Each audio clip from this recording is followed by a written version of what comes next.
Hello and welcome. Today, we're diving into a character from the brilliant mind of Indian satirist HARISHANKAR Parsai, a writer who could just slice society open with his wit. We're pulling from his collection Nitale Ki Diary to meet a man so completely eaten up by fear he's basically a ghost haunting his own life. So let's get into it and unpack the anatomy of this man's apprehension. All right, first, you gotta picture the setting. We're in a middle-class apartment building, 8 units crammed together, and the walls, they're so incredibly thin that, as Parsai says, your neighbor's entire life just plays out like a radio drama in your living room. You can't help but hear everything. So, the idea of secrets here is kind of a joke. And right in the middle of this fishbowl of a building, our narrator starts to notice one guy in particular, a neighbor named Pandeji. And, well, something about him just seems off. He doesn't quite fit. So here's the first real head-scratcher. On paper, Pandeji is just an official in the excise department, but his lifestyle, it's on a whole other planet.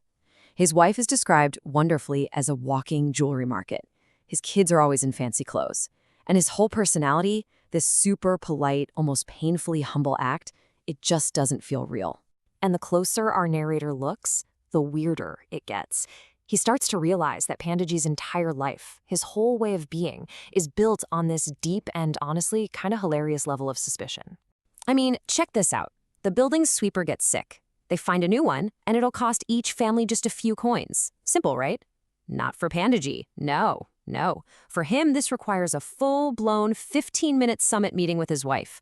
Are the neighbors plotting something? What's the hidden angle here? He finally agrees, but acts like he's just done this huge, massive favor for the entire building.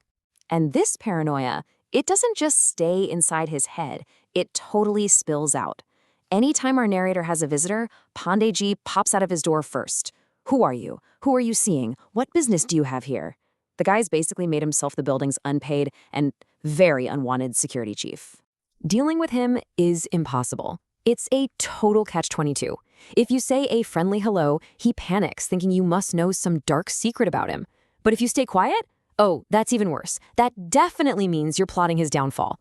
And he's extra terrified of our narrator because he's a journalist who, knows people around town. This fear just infects everything. The narrator offers him a piece of pawn, a super common, friendly gesture. Pandeji says, "No thanks, I don't need it." The thing is, his lips are stained bright red from chewing it all the time. It's so clear he's afraid it's poisoned. He will only eat or drink things that he himself has bought and prepared. And this fear goes so deep that it poisons his parenting. The narrator, just being nice, gives Pandeji's kid a piece of chocolate. The parents, they absolutely lose it. They scream at the poor child and make them throw the chocolate away. In their world, even a simple act of kindness could be a trap. So, you see, this isn't just about being a little cautious with your neighbors. It has ballooned into a complete, all-encompassing worldview. For the Pandey family, the enemy isn't one person. It's everyone, the entire world. At night, through those paper-thin walls, the narrator can hear them talking. And it's always the same conversation, a broken record of persecution. The conclusion is always, without fail, that the world is full of evil people who are jealous and trying to bring them down. The most normal things get twisted into these wild conspiracies. His son is a few minutes late coming home from school. A normal parent might think, oh, he's chatting with friends. Pandeji?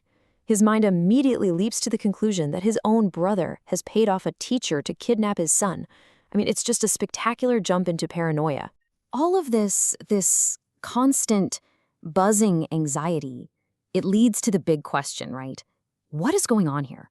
What is the secret? What is the source of all this fear? Seriously, what could make a person live like this? So jumpy, so isolated, constantly waiting for an attack that never actually comes? Our narrator is trying to figure it out, and slowly the clues start to line up. And then it all starts to click into place. It's the one thing all the neighbors whisper about. Pandeji's official salary is 150 rupees.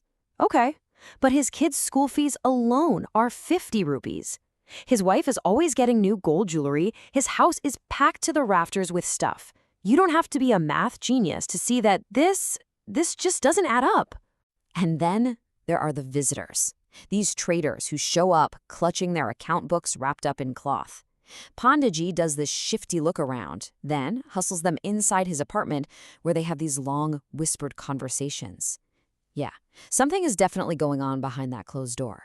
Okay, so you take the fear, the isolation, the crazy money, the secret meetings, you put it all together, and Parsai, in his genius, gives us a perfect diagnosis, a powerful name for this type of person. He calls him an Ashankaputra, which literally means a son of apprehension. His entire existence is born from this deep, unspoken, and constant dread. This isn't just a personality trait, it's his whole condition. And the real tragedy? He's now teaching it to his own kids, raising them to see an enemy in every shadow, a threat in every piece of chocolate. When you get right down to it, Pandaji's life is a prison. And he's the one who built it, and he's the one standing guard. He's on high alert, day and night. But the enemy he's so terrified of isn't outside his door. It's the ghost of his own actions, the secret behind all that wealth that's haunting every single moment. And that's what Parsai leaves us with. This story, it's not really about one corrupt guy from decades ago. It's a timeless question, isn't it? It's about what happens to any of us when the very thing we build to keep ourselves safe, our money, our secrets, becomes the cage that we can never, ever escape from.